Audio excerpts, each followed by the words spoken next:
What's up, traders? Happy summer, and hope you had a good week. I'm back, and I'm back to quite a nice pullback. Just about everything in tech has pulled back, and we're going to look to see where the buying opportunities are because I got a lot of questions about that while I was gone. And yes, we have pulled back to a major level. I like this a lot. Let's look at some of the things that have pulled back, and if you're just catching this later, skip through the music, and I'll be back live in just a minute for you guys. Hold on.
What's up, everybody? Happy Friday. We got a lot to talk about. I've been gone for about a week. I don't usually talk about politics that much, but I actually went to the RNC up in Milwaukee. It was a pretty fun time. Came back with this little friend right here. Yeah.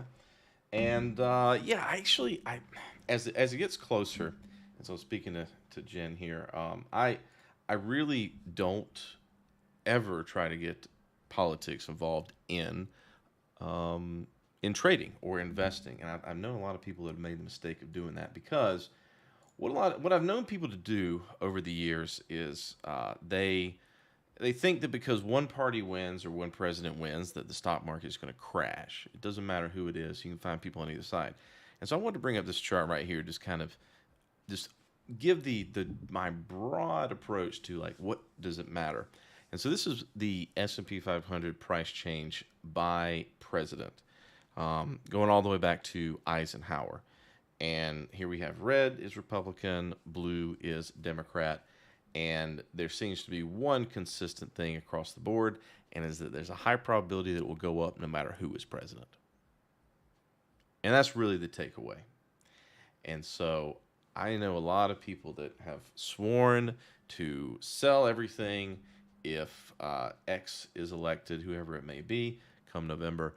And it does, yeah, you're doing yourself a disservice because the president doesn't really have that much of an influence. And really, the main thing that the market abhors, the thing the stock market doesn't like is uncertainty.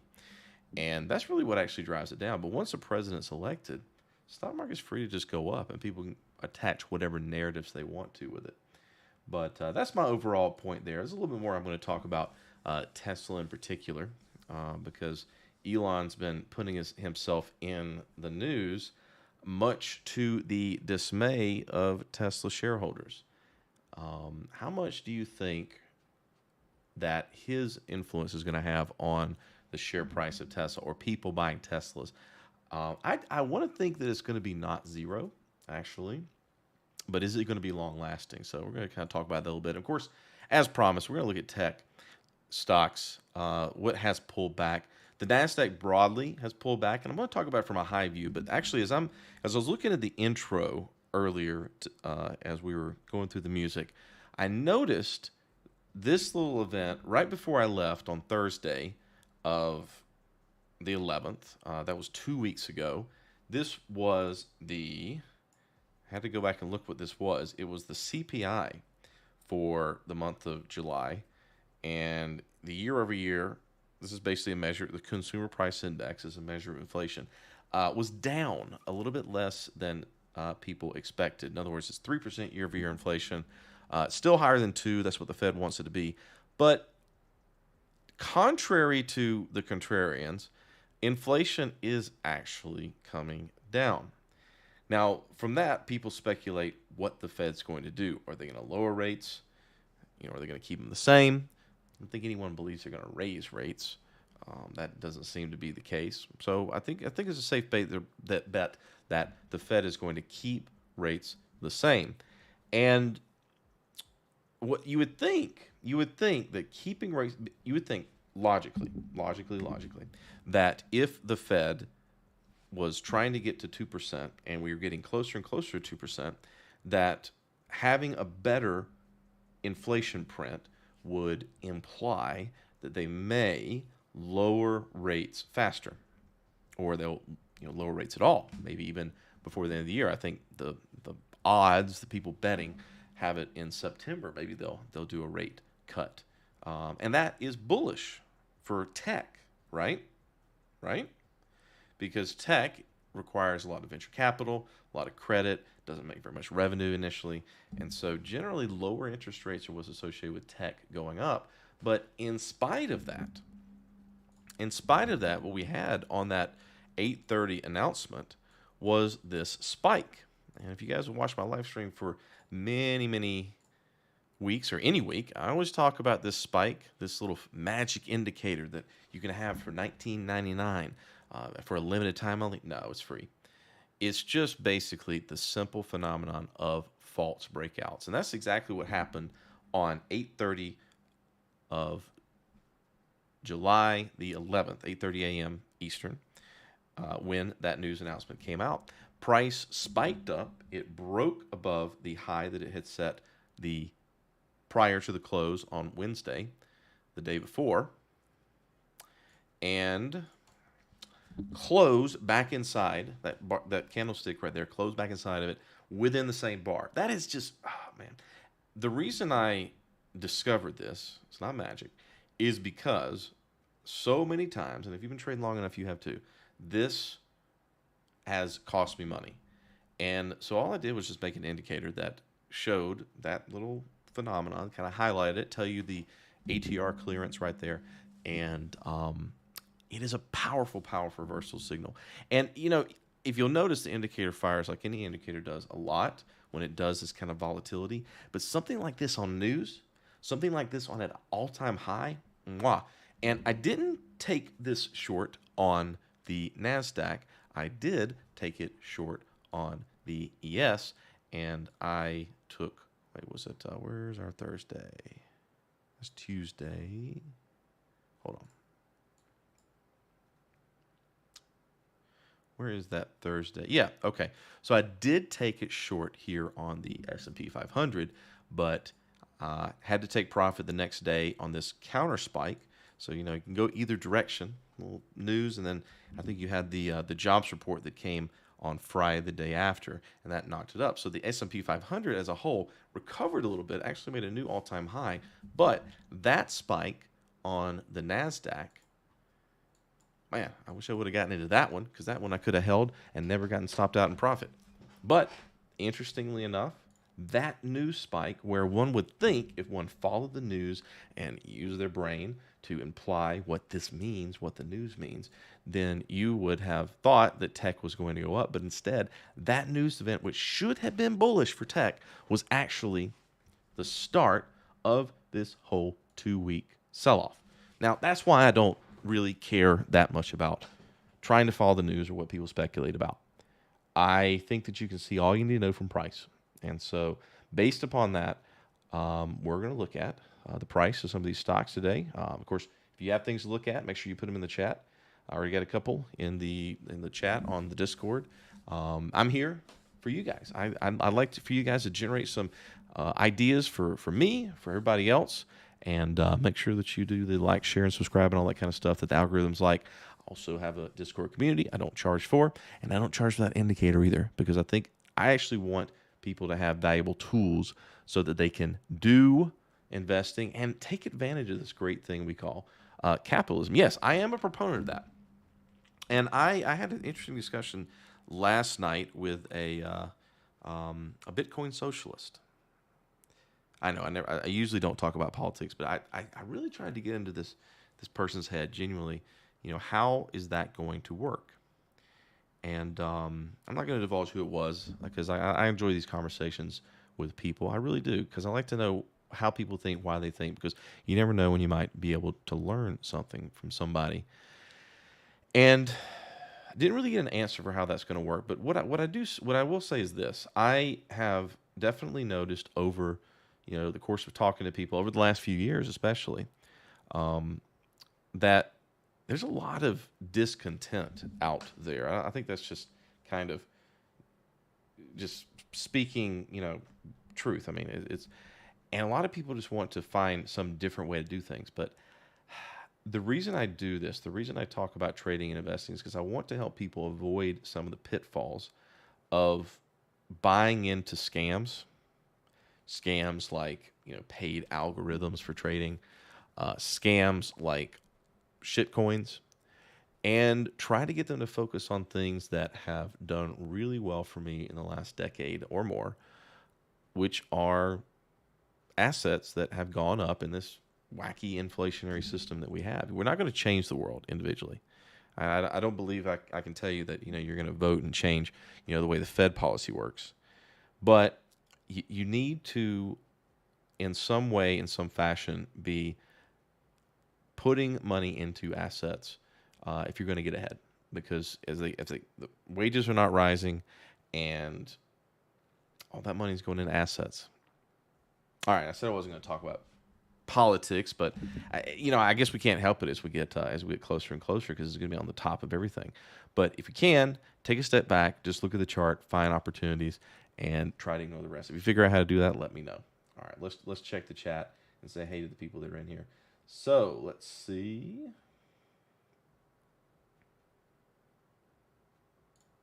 All right, if you guys have signals to look at, let me know. All right, so let's take a look at what's going on with the NASDAQ. So there's a couple of things. I made a post earlier this week because a friend of mine sent me a text, and really what I'm looking for broadly with the market pullback. This was a post from was it yesterday?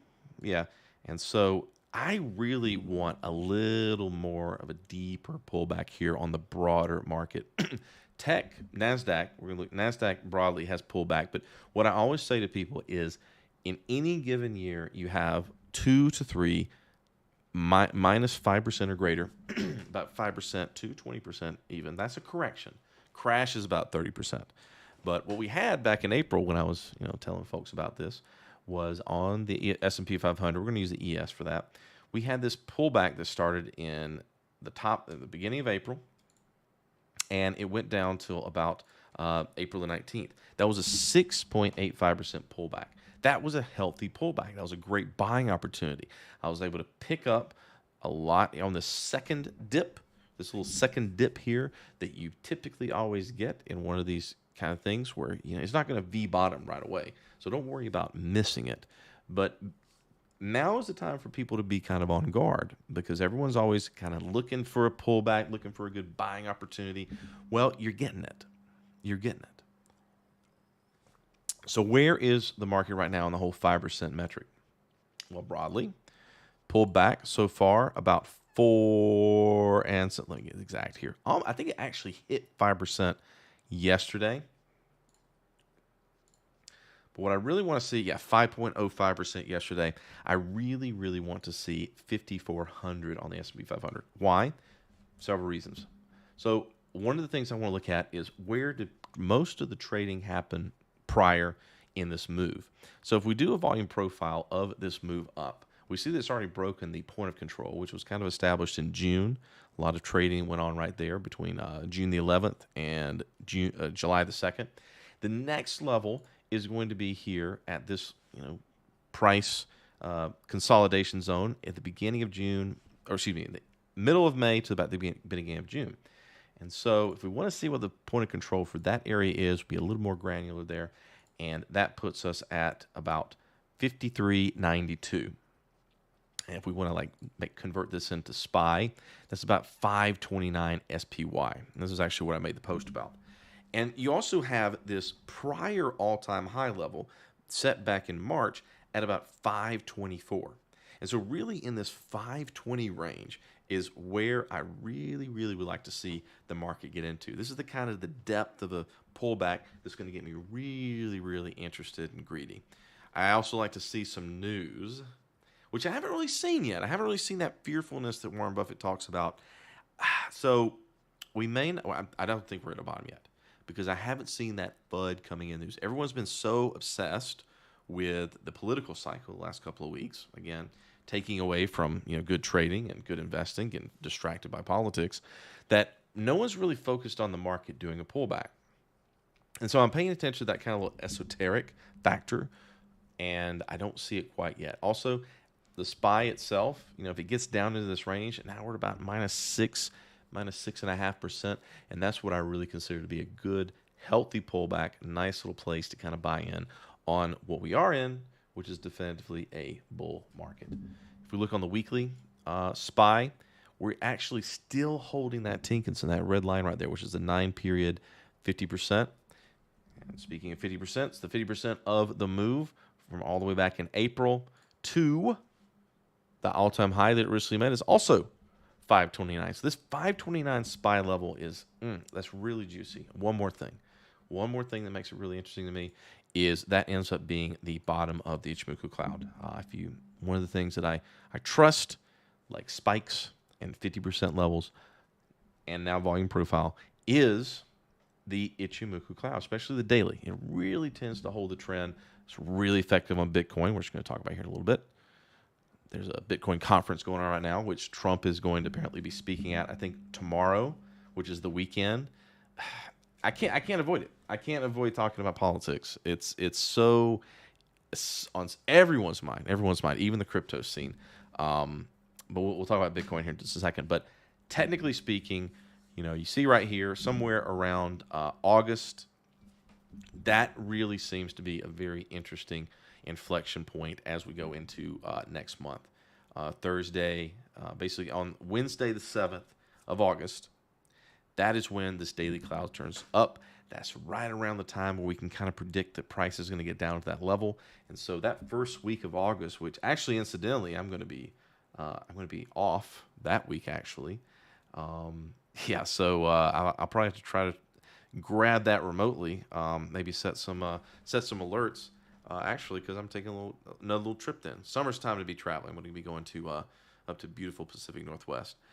taking advantage of the blackberry season. I love going and picking blackberries up there. And so, yeah. By the way, if you live in Seattle and you want to get a beer or something like that, let me know. Hit me up.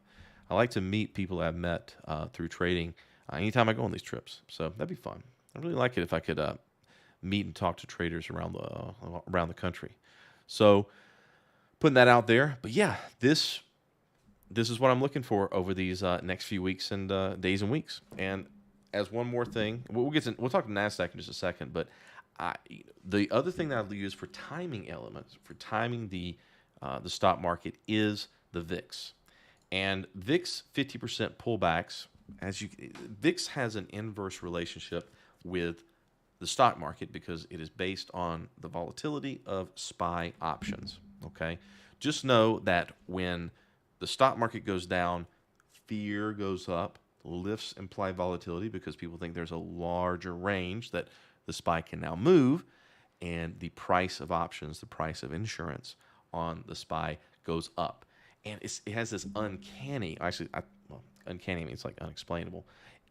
It has this very regular, and I'm able to explain it, tendency to, in most cases, pull back to a 50% of the prior cycle move.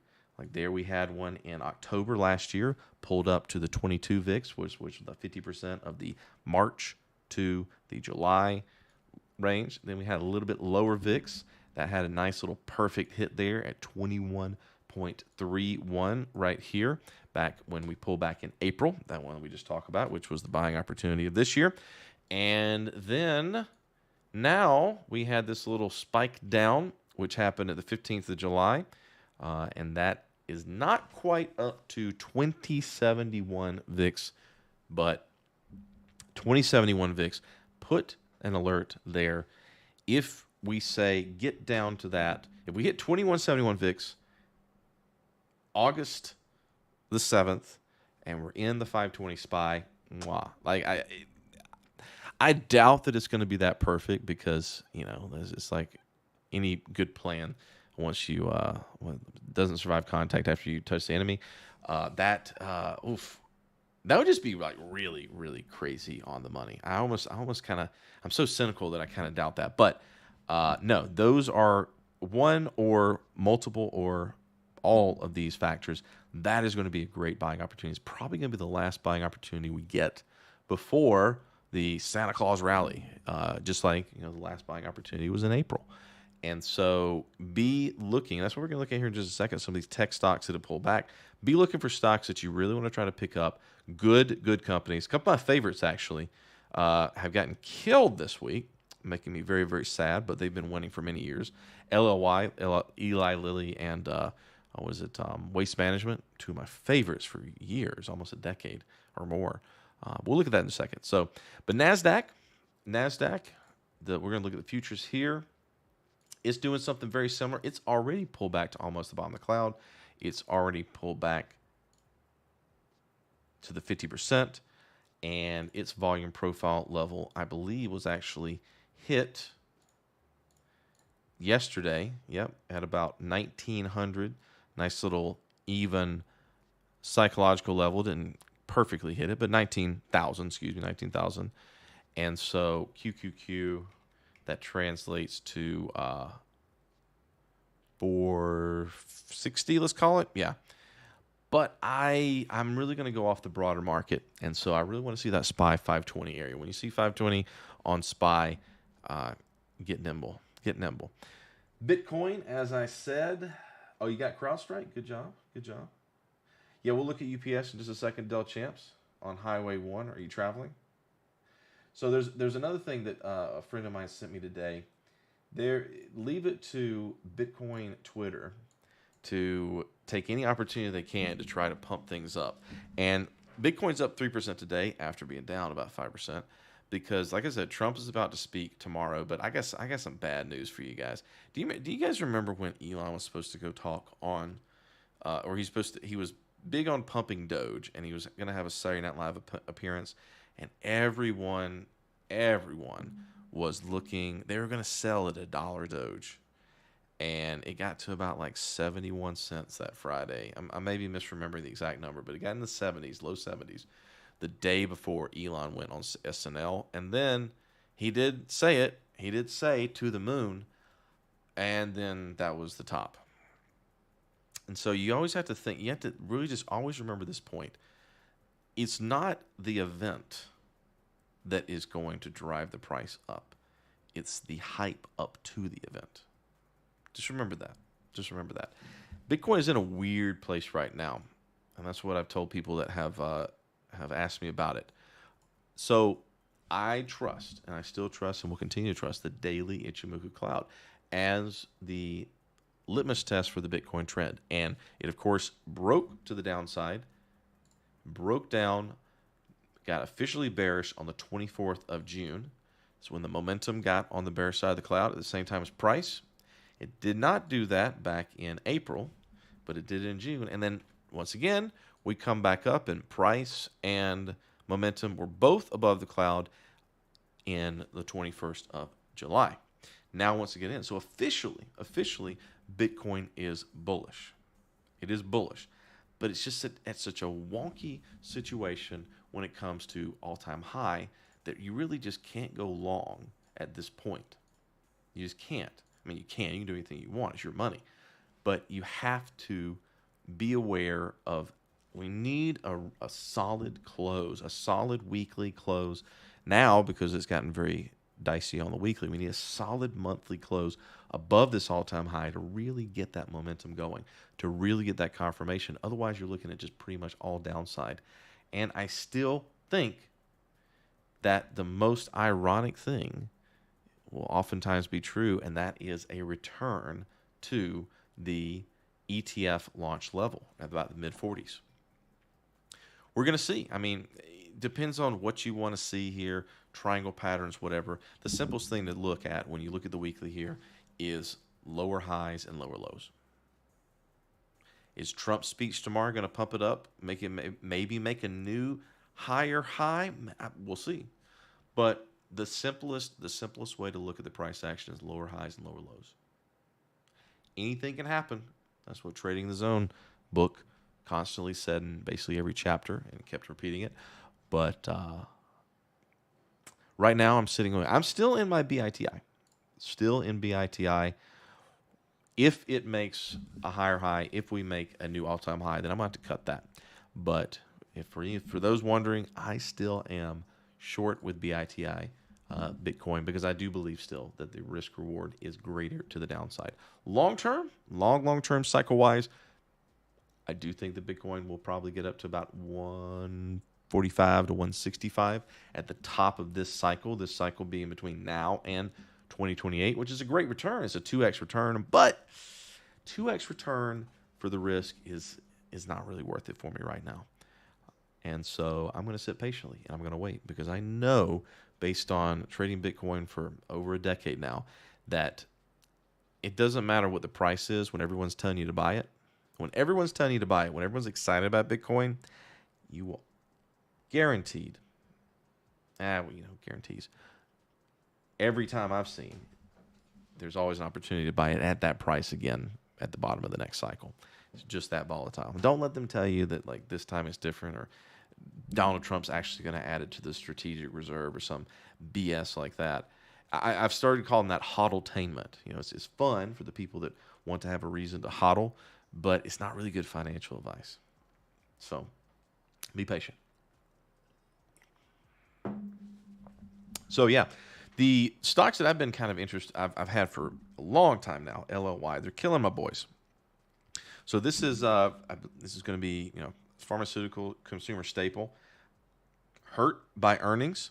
I'm definitely going to be looking for opportunity to add into that. I like to own winners, and I don't have to go back that far to just show how much of a great winner this has been.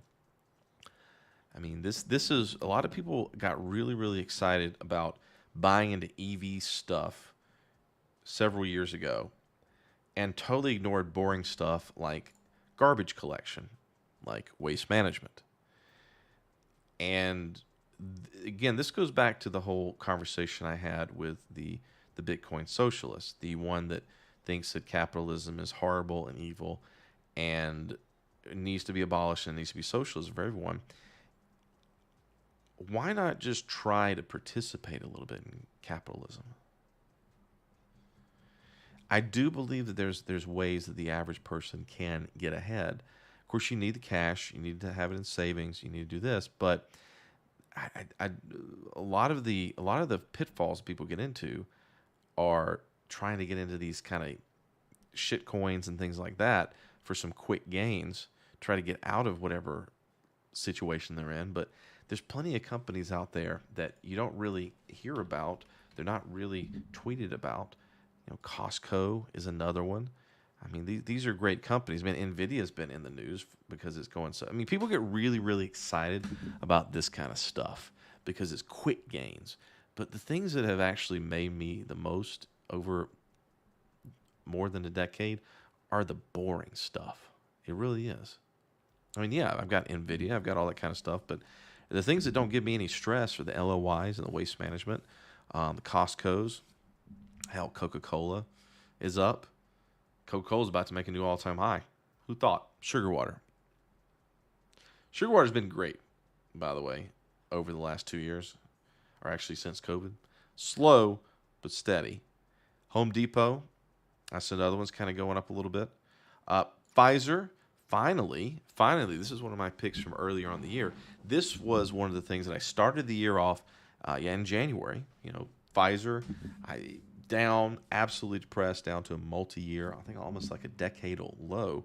Finally, it's coming off that low. If you just think ahead, you're buying something, a company that's not going out of business. You're going to be able to hold this thing for years and years and years. And you got to maybe suffer a little bit of a down move, like all the way back in April. I was getting a little worried about this, but now we've come back. The trade that I took on the way back, on the way before I left, was Truist Financial Company or Corporation. This is one of my favorite regional banks, which got hurt. Let's just go back in time a little bit. You remember when banks were going to fail back in March of 2023? That was right about here back in May. And I had to sit through a double bottom back in October, but now it's up from the point I got it here at about June of 2023, about 36%. And I was able to do another ad based on, again, a spike. There was a spike on Tuesday, July the 9th. Nice little 87% clearance.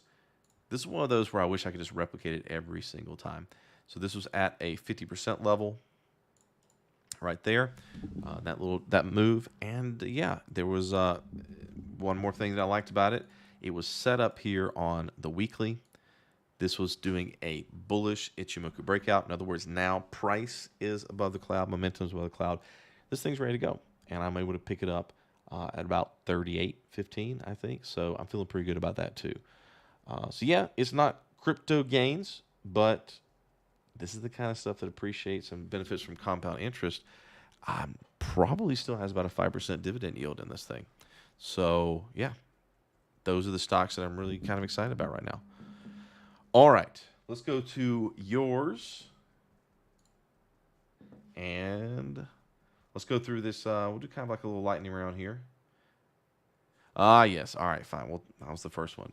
DJT. This is Trump Media Company. So interesting. Let's clean this up a little bit. So if you guys have been under a rock, there was an attempted taking out of, we'll not do the whole thing where you get censored for it, of Donald Trump. And one of the things I thought would be an interesting way to play the election polls was DJT, which is Trump, is Trump's, social media, True Social. But that hasn't really panned out the way I might have wanted it to. And I'm not in it right now, by the way, but it's not really showing much relevance to it as I thought it might. So it's not really a good vehicle to try to trade the election. However, this was Monday, July the 15th.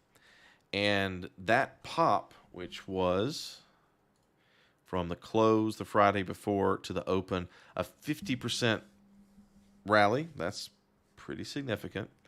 But it has since returned back to whence it began. Now, There is one thing that we can take away from this that I really like.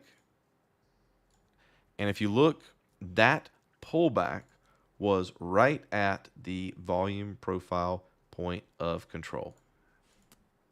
So didn't really make any money off this. Sorry, Jen. But this is a good validation of volume profile and how useful the tool it is, even on the daily platform of just any kind of stocks. Wolf, what are your thoughts on how Bitcoin is going up after that 50% retracement level? Yeah, a little circle back on that. I'll make sure I got the other chat up too.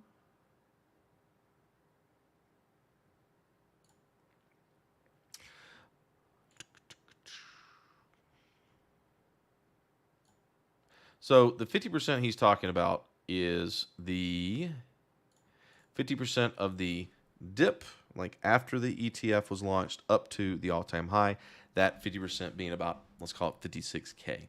Breached it a little bit and held it. Well, it's a support, Wolf, no doubt about it. It also, because it's 50%, was also the weekly Kijunsen, the green line I have right here, which is the 26 period. Very important level. It held a support. It did. So that, if you're trading, is a great place to buy it. It's over now. But at this point, it has to make a new high. It has to get back above the all-time high. I mean, that's obvious, but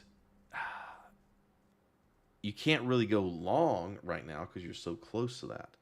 Because a lot of people they saw this little pullback here in April. You go long here, then you went down. Now you're back to about break even. You really can't go into this bullish with a good risk reward, despite what people on Twitter will tell you that it's going to go up to $1 million. That's kind of fading, by the way. I mean, it's true. There's plenty of people still saying that, but your momentum, which is also represented by the Chical, the lagging span as they call it, that is starting to approach price, and that's one of the indicators that's going to tell you just pretty obviously that the momentum on the bullish trend is starting to fade. So right now it's bullish. Yes, it is. It is bullish, but you can't go long until you get a close above that all-time high. You just can't. Not from a risk perspective, because you got all this downside below you. Now, there is an interesting timing element that's coming up in August, just like on the stock market. At the beginning of August, basically the first, second week of August, there is a cloud that's rising here. Timing elements can be very, very important in Ichimoku. They can. And that's also going to be, I think I've spoken to someone, what was it? I think it was on my Discord where I was talking in crypto chat about where that's actually where the Tinkinson and Cadence are going to flip as well, possibly to bearish. So the first week of August is starting to set up both in the stock market and in Bitcoin as a very interesting timing element. Some kind of inflection, some kind of move is probably going to happen. That's your astrology for men right there. But that is what prior price action has set up for the potential to have. And these things do go in cycles. So be watching. And I'll be watching. Like I said, I'll be off that week, but I know what I'm looking for. So it should be pretty easy to make that decision when and if we get there. So, all right. Let's see. Tesla. So Tesla has been in the news, of course. I think I spent a couple of live streams talking about it. Because I do have a pretty significant position in it, and I have sold calls against it. My sold calls are up above 280. So now I'm pretty content because my buy-in is about 168 right here. This 50% that it did back in June. And so I feel pretty comfortable in this rally. It was holding that 238 level, which was a volume profile level. The next volume profile level is 194, the 50% of this move from the last earnings to this earnings is 204. And so it does look like we're going to come back and test that 200 level, which has been really, really the level for the last year and a half, 2 years. And so I'll get interested to see what I want to do here about 200, but I don't really see any supports here that I like until we get down to 200 on Tesla. And so that's what I'm going to be looking for. I think I'll just trade. I'm not going to add to my shares, but I might get interested in some shorter term options there, because I don't want to incur any wash sale rules, as taxes and make you have to consider. So Yeah, I'll look at that. All right. So yeah, get in your symbols. We're getting kind of into the latter part. So let's look at some stuff. We're gonna spend the rest of the time looking at symbols and see if there's some opportunities out there.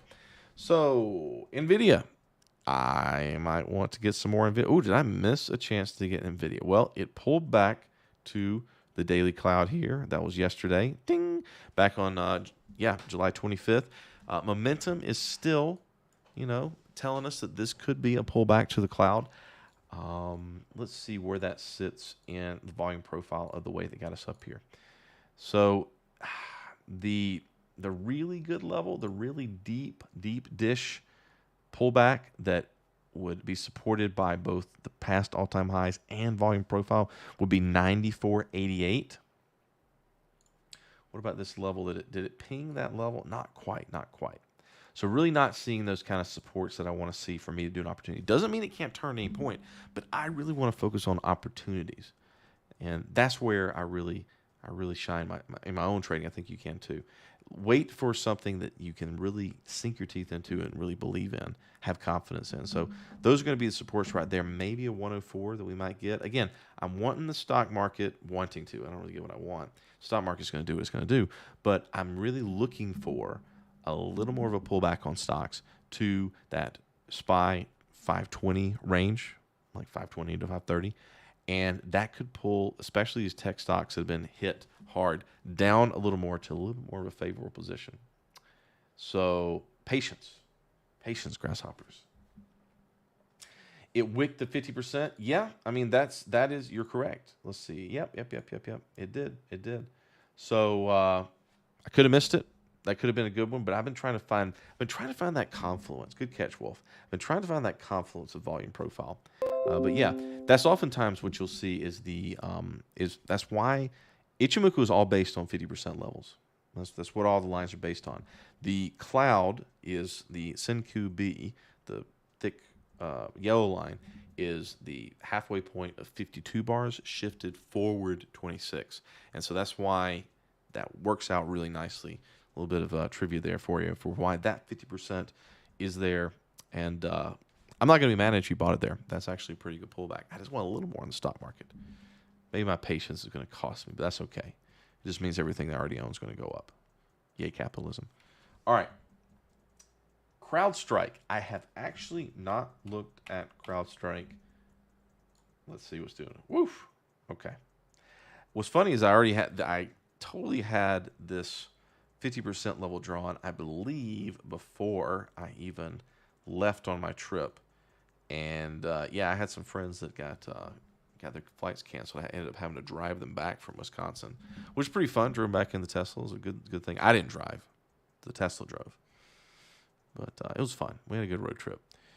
But CrowdStrike, I mean, I think that people are going to forget that they got really annoyed. I do think that things like this end up being a good buying opportunity. It's kind of like the BP oil spill from years ago. Yes, it cost them money in lawsuits, but I think they probably have end user agreements that protect them from people suing them. So I don't think it's going to cost them anything. I don't think that people are going to go to their competitors because I'm not sure who their competitors are. But 255 looks like a good level. Maybe come down and kiss the 245. Maybe not. But yeah. What's funny going back to news versus price action is, you had that. See, this was Monday, right? So what day was it? It was Friday. Yeah. So that Friday was when CrowdStrike went down and shut down, the world. It was already in a pullback. Tech was already in a pullback. So, you can't really honestly say that it's down because of it. It's really down because of a non-secular rotation in tech going down. It's giving you a little bit of a deeper one because of that news, because people can focus on it. Yeah, it's not like the doors fall off the plane. Hey, let's look at Boeing here in just a second. But that's another good example of something that might be a deal. So Yeah, it's well, what's interesting to me, it's always interesting to me as a technical trader, is if you were just looking for false breakouts at all-time highs or major highs, and if you look here on the daily, you have two in July the 8th and then a second one July the 9th. If you were just someone that was constantly watching CrowdStrike, because this didn't trigger any alert for me, it didn't trigger my specific spike indicator. We'll look at the lower time frame in just a second. But if you were just following CrowdStrike and this was just your baby and you wanted to follow it, you would notice that you had two failed attempts to make a new all-time high, followed by there's one of my, I'm seeing this now. This is the first time I looked at it. Followed by one of my favorite follow-ups to a failed all-time high or failed break, a 50% pullback. A little 50% pullback there. From it comes down, you have this down move, comes up, you can set yourself up with a nice risk reward short position. Put your stop right above that high, give yourself a 3-to-1 risk reward ratio, which you would have woken up Monday and you would have, or Friday, and you would have been very happy about. It's a beautiful trade right there. And you would have gotten into it before any news of it going down. You would have been in it 2 weeks before that happened, basically, just on price action alone. And so this is why I don't trade on news. Now, I'll trade the benefit of news, if everyone's thinking that it's going to go down, that's just why the price is down. But these kind of setups right here are what are actually valuable. This is the same pattern that happened, same exact pattern that happened on the S&P 500 back in, talked about it then, where you had, this is the April S&P 500.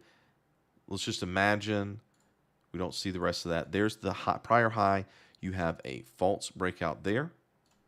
And then you had a 50% level, which kept on holding right here.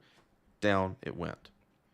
And so that's what you need to look at for at major highs, is just a failed attempt to get higher. And this goes back to Bitcoin. This is why we are sitting in the situation that we are right now. Not we, but people are sitting there hodling and hoping, is because you had all-time highs that it pushed above it, but then it couldn't quite close below it because the past all-time high it set in November was right there, got up to it, held it, couldn't quite get it. You need that oomph. You need that solid bar to push up above it, and then you'll get your bullish trend. But when you don't have it, it's a dangerous sign. And I mean, we're looking at this in hindsight so we can learn from it, but these things happen all the time, these false breakouts. That's why I started out talking about how that false breakout on NASDAQ that happened at the CPI was what triggered this whole tech sell-off. So watch for these things. All right, let's wrap up all these symbols to look at. What's up, Manish? Let's see. UPS. I know Del Champs wanted me to look at that just a second ago. So UPS. I have to say that I'm just generally thematically, I was going to say I'm thematically bullish on it. I think that, you're going to need, in this Amazon online delivery world, but this is one of those situations I warned against. This is how you make money by following rules. And then this is one of those where this keeps on breaking its 50% levels, holding, and then now you have this earnings, and it looks like you're going to close this week. This is in a bad situation. This is actually into the valley of risk. Because you don't know, you're coming down into this valley, you don't know where this thing's going to stop. It could go all the way down to the COVID low. That's not good. That is not good for a company to be coming back to the COVID low.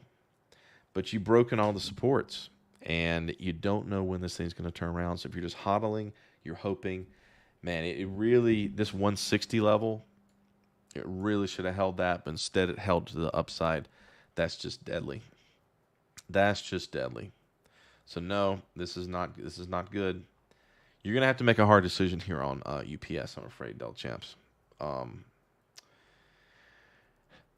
You got to make the decision now if you're going to cut and try to redeploy your capital into something you think is going to go up more, or you're probably going to have to sit here and endure a rundown on the COVID low, and then you have to hope that it stops there. And if it doesn't, it's probably going to poke itself below it a little bit and really test your patience. But that's a whole 50% down from here. Oof.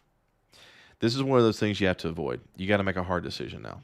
You got to make a hard decision to either take your capital, put it into something else, or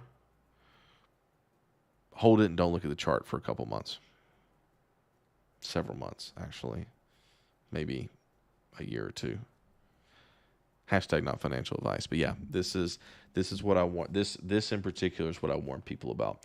I mean, you can see, Pfizer is one of these things. Once something gets going, it's going to try to find a bottom at multi-year lows. Pfizer's an example of this. Disney is another example of this, where, once you have, a lot of these stocks that did this COVID run up, they have their COVID low. Oof, Disney's kind of tanking. See, this is another thing. Disney, in a smaller subset, is getting into its valley of risk. It's trying to get back down to these key lows. So that's not good. I had this in my nieces and nephews' accounts. So, yeah. Hopefully it comes back for them by the time they're 18. I'm sure it will by then, but still. Disney needs to stop making so much, they need to stop destroying Star Wars. I try not to be political.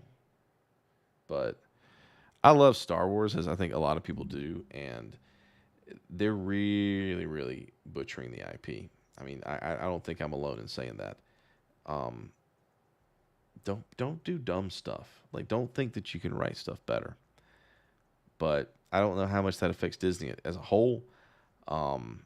People still go to their parks, but they can't really continue alienating their most loyal fan bases with these kind of IP. They're basically just making fan fiction of well-loved IP. That's what I kind of write it off as right now. I don't think they want to kill the franchise they've paid billions of dollars for. I just think that they've got... I don't know, man. You know what? I need to spin off the politics channel. I'm not going to go into it right now. So, all right. Let's go back to making money. Let's see. CrowdStrike hit Jen's list. Discover Financial Services. Bullish. That is a solid bullish breakout. Now we're making some money. Jen, did you buy this? Did you buy DFS, Jen? I know you're playing Path of Exile. Finance, by the way, I'm going to pull up sector rotation here in just a second. Old IRA buy. You need to add more. Oh, hashtag not financial advice. So what I'm looking at here is what you want to see on a breakout. You want to see, this is a weekly, by the way. This is, you have a past all-time high here, August of 2021. And you have a big, nice, solid green bar from the week prior. And then this week stays above that all-time high. We may get a pullback to 136. That would be beautiful for it to go up. That would be a nice lower risk. But this is what you want to see on an all-time high break. You want to see people keep buying in it and not re-threaten that all-time high. This is good. This is good. This is good. And finance, by the way, financials have been doing exceptionally well. Truist, like I said, has been going through there. Where's my thing? Well, let me just pull up a new one. So sector rotation, which I need to make an updated video about. I keep saying things I need to do. But next week, really dig into this. This is sector rotation. You can do it from stockcharts.com. And you can sort of see what has been moving like for the last 30 days, this last earnings cycle. Basically, technology has been taking a hit. Everything else has been going up. But the two things that have been leading the most are financials and real estate.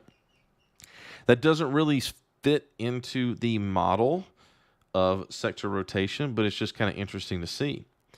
I don't have the narrative to explain why this is the case. Perhaps I could say if I was speculating and creating fundamentals, because they're fun to talk about, that with the CPI being uh, adjusted down, in other words, inflation is getting better, interest rates may be lowered, that may mean that real estate is going to sell better because people are going to get a little bit of a break on high mortgage rates, which everyone knows is affecting the slowness of the real estate market. Also, financials. How does that factor in? I don't know. You would think they make more money with higher interest rates. Real estate, it kind of makes sense. But you know what? Again, I'm just making up narratives. If I was a writer for some financial news, I'd have a better take. But I'm going to focus back on setups and technicals, and this is what I want to see on DFS if you break an all-time high. That's what you want to see on Bitcoin if you're going to get it. All right, let's see. DFS breakout. Oh, yeah, so we talked about that last week. All right, yep. Or the last time I was here. I'll say MetLife. I gotta update. All right, excuse me. That's nope. That's Micro Ether futures. Okay. This is coming up to the all-time high. MetLife. This is a buy from earlier, or this is last year. This is a buy from May. Beautiful 50% level buy that we picked up last year in May. Again, I mean, to make money in stocks, you got to have some patience. And this is those kind of opportunities that you really got to be sitting around waiting for. Is this pullback from the COVID low to its newer all-time high from November of 2022, pull back to $50, 50% at $50. Beautiful hold right there. And now we're almost all the way up to the all-time high. We're going to see what happens there. So MetLife is coming up to that. Do I want to take some profit on it? Maybe take some risk off. We'll see. But I'm going to look to see what basically look for a false breakout on this one. If it does a false breakout, that would be a good time to consider taking some profit. But let it ride. Bull market. SPG, Simon Property Group. That's malls. I'll do a volume profile on this. It needs to clear the Prona control, which it's fighting at 159. Don't really see an opportunity until that happens. Progressive. Damn. Oh. Ooh. Interesting. So this looks like it's a little wonky because last week closed above it, but this does start to kind of look a little bit like a false breakout. So this is one to kind of watch for maybe some lower time frame shorts. Yeah, that's what you don't want to see.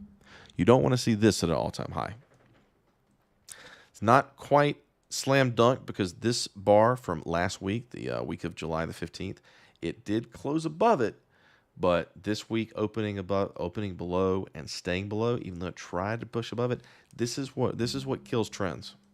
When people just don't want to buy it anymore and you have this big blow off. I believe that must have had some kind of it had earnings. This is the kind of stuff that kills trends, so that's bearish. Progressive is bearish. What else we got? HE. Get him in, guys. Get him in. All right. Hawaiian Electric Industries. Big old pop up in earnings. Is this really actually Hawaii where they have electricity? Hopefully they don't get a volcano or something like that.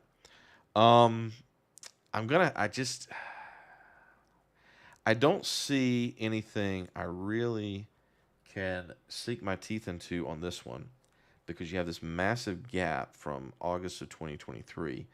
And right now what you've got to see is you got to get it back up to that open or the high of that gap, which is 22.45. If you can break that, then you can possibly bridge that gap.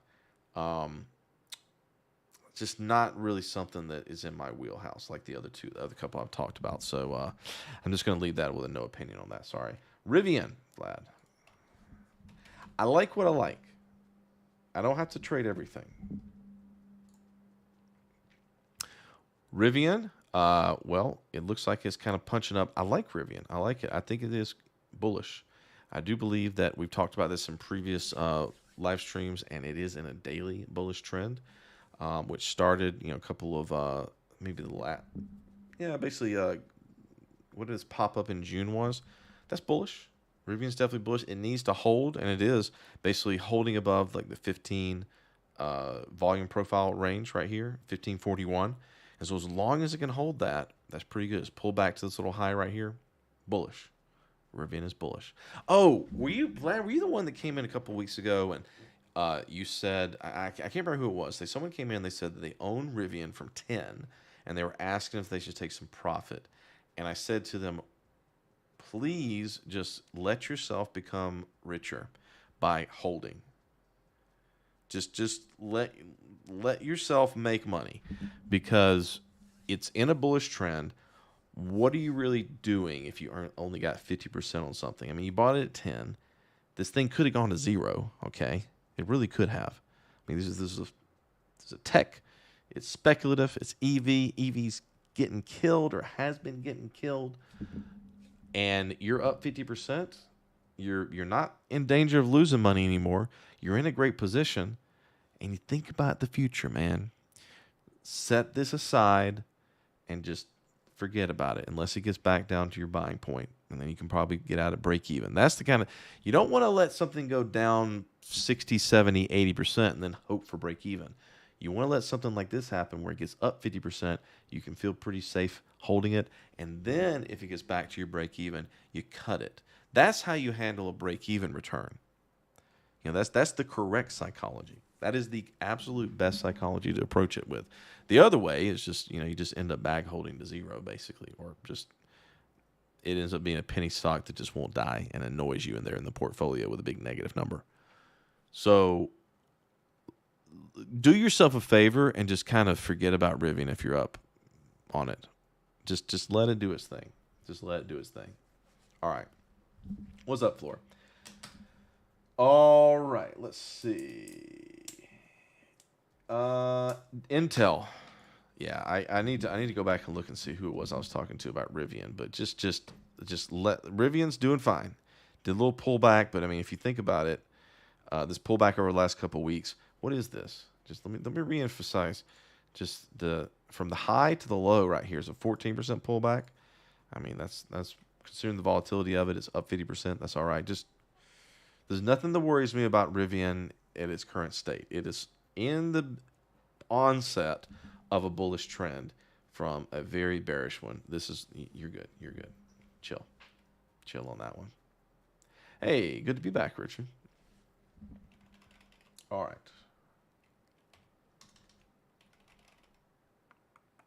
Coffee Guru brought a coffee. Okay, sorry, I'm kind of disjointed here. Coffee Guru, good on that CrowdStrike call for 823. Man, I'm sure that the IV on a $200 or a 3-figure stock was probably pretty high. So yeah, okay, I understand buying just a 1-month expiration, but in something like this with CrowdStrike, I would have liked to have had like a 3-month option, but I realize it's going to be really expensive. So, is what it is. All right. Let's see. AA. Alcoa. So, broadly speaking, it's hard to have a opinion on this except for that of sector rotation. It's a materials company. It got delisted from the S&P 500 because it went too low. But it used to be what led all of the earnings announcements back when I first started trading eons ago. The level of support here, the volume profile support I'll be looking at is about 31.59 right there. And the 50%, which I'm going to guess it's kind of hit. Yes, below that 50%. I like the 31.59 level. The next one, of course, being way down here around 26. It did not see. Notice this is one of those examples where the daily, or not, excuse me, this is a weekly in this particular, but where Ichimoku trend rules really saved you from getting into this trend. So on the weekly here, price got out of the cloud bullish, but momentum did not, twice actually. And so it has not quite got ready to go. Really going to need to get back up to here, but it's probably going to come back down to a support. So Alcoa, I'd be interested in it at 31.59 or a much bigger deal at 26.92. And this, You'll probably end up getting it. You'll probably end up getting it. You'll probably end up getting it. All right. Intel. Yikes. Coming back down to test this range right here. The volume profile of this range is 30.80. 30.80. Better hold there. Again, did not get out. See, this is an example of the value of risk where it broke the 50% at 38. Never hasn't got back to it yet. All right. Jeremiah wonders why Bitcoin has such a hard time closing a weekly all-time high. Despite what people are saying on Twitter, nobody's buying it. U.S. Tether dominance?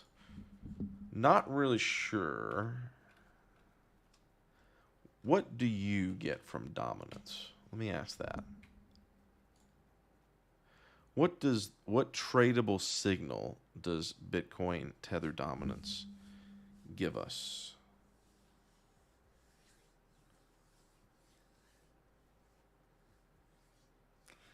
I'm sure some people are buying it every time it goes down, no doubt.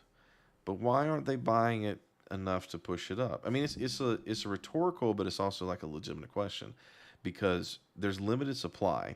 So if everyone that says they're buying it is buying it, then why does it keep going down? Okay. To sell it again in the short term? Yes. I mean, it does. Let me be very clear. It does not make sense to me why Bitcoin should ever go down, because there's limited supply. Everyone loves it. They just hodl it, right? They don't sell it because they know you don't sell your Bitcoin, right? I mean, it's hype. It's based upon hype, and basically the hype has kind of died. You need people to be YOLO risk on. You need to be they're putting it on credit, and I think that kind of the cash has dried up, the liquidity's dried up from the whole market, especially the crypto market, and the excitement's just not there anymore.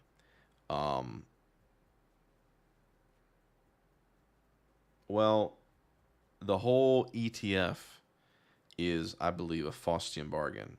In other words, it's a deal with the devil where everyone got really excited that there's going to be an ETF and now boomers were going to be able to buy Bitcoin in their IRAs. But now you have exposed it to Wall Street. A little interesting little point right there. Like earlier, like here is a chart of the S&P 500 futures. Okay. Notice yesterday at about 10 a.m. this little spike down here. That same exact thing happened. A little spike happened here on Bitcoin. And so you see a lot of these little patterns emerge. I mean, the correlation overall is not particularly high. It's maybe about like 0.5 or 0.6. But as a day trader sitting here looking at both of those during the intraday, it's very interesting that you see just the stock market and Bitcoin act very, very similar. And so it's a deal with the devil. You know, I just don't understand why so many Bitcoin people who were hitherto freedom loving and wanted to have a money system outside of government and corporate control were so eager to hand it over to Wall Street or involve Wall Street. Wall Street's not in the money, not in the business to make money for average people, are they? No one's going to say that. So why do you think they're going to be nice to Bitcoin? Is it a Trojan horse? Is Bitcoin going to trick them? They don't lose. They don't lose. It is sad. It's one of the reasons it makes it very hard to be bullish on Bitcoin is because I'm not sure how they're going to cheat everybody because it's not really apparent to me. They can't crack Bitcoin encryption. They can't create more Bitcoin. But they're going to take people's money somehow. I don't know how. That's just what they do. It would have been a lot better off if you just kind of left them out of it. But after all, what are we in Bitcoin for, guys? Number go up. That's what we're here for, right? We're here to get rich, right? Yeah, we're not interested in saving the world anymore. No, that's kind of going out the window after the ETF. It's all about that number going up. All right. Let's finish this up. Make sure I haven't missed anything. CVS floor, you want me to look at? All right, let's take a look. I'll tell you something. I was in Walgreens and CVS. Oh, yeah, it's much better to be in. Got out of Walgreens. That made a post about that. This thing just keeps on going down. I got out of Walgreens. Oh, my God. Woo! It had earnings while I was gone. Thursday the 27th. No, that was before I was gone. Yeah, it was a month ago. Yeah, I got out of Walgreens at $19 a share, and now it's down to $11.77. This is why, going back to that UPS example, once you break those lows, once you break those levels, the best, hashtag not financial advice, once you break those levels, you got to make that hard decision. You got to make that hard decision because your money is going to be better off in something else. And, this was just, I didn't want to take a loss on Walgreens. I bought it at, I think I got it at, on this 50% at 23. I got out at 19. So that's a pretty big hit, but at least it's not that. You got to preserve your capital. Jeez. I mean, I got out because it broke the low. It broke. I said basically Walgreens was down from. I measured the trend from March of 21 down to the low here at November 2023. It was a very simple, technical 3-to-1 setup where I looked for a 50% pullback, had earnings. I'm going to set my target at 38, basically a 50% retracement up there. And then I'm going to set my my stop just below that low. So 3-to-1. And I was going to hold it for as long as it took. Could it take a year? Could take 2 years. But it hit my stop right there. It started with a great risk reward, but it hit it, and I'm out. Got a rule. Stick with the rule. Put the money in something else, and this is why. I actually took this at about the same time as Pfizer. And Pfizer, I've had to sit through for the year, just kind of sitting there, collecting some dividends. But now, finally, Pfizer is starting to actually pick up. I picked up both of them at the beginning of the year. They were kind of my long-term buy really, really down stocks. And one of them didn't work, but one of them is working. And that's the way you do it. You're never going to get them all. But, now you're starting that trend. Now I'm getting pretty good about it. So, yeah. All right. We did look at Tesla floor. If you would please go back and you see more details. But basically, Tesla, I'll do TLDR on Tesla. Tesla, basically, I'm looking. I'm already long. I'm long for 168, and I have covered calls sold against it above 280, and 238 is the resistance now. I want to see it get back at between 204 and 194. Basically, 200 is where I get interested in long. So right now, it's kind of in no man's land, and so I'm just going to kind of let it do its thing here. That's on Tesla. So let's see. We get everything of yours. Manish, you still there? PANW. I think he's brought up that before. P Pawn. Oh, PANW. Panala Networks. Okay, got it. It's actually kind of staying pretty firm against everything. Interesting. Is that holding a level? Got some old lines right here.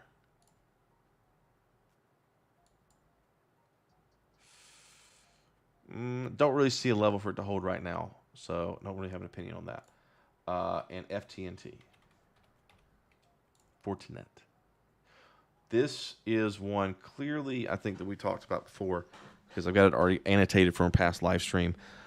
This is another one of those examples of a level to a level, 3-to-1. It's threatening it, has not stopped out yet, but this is pretty clear what can happen if it hits the stop at 55.98. That enters into the valley of risk. But so far, so good. Just kind of sit here and hold it. So we shall see. All right. Thanks for joining me today, guys.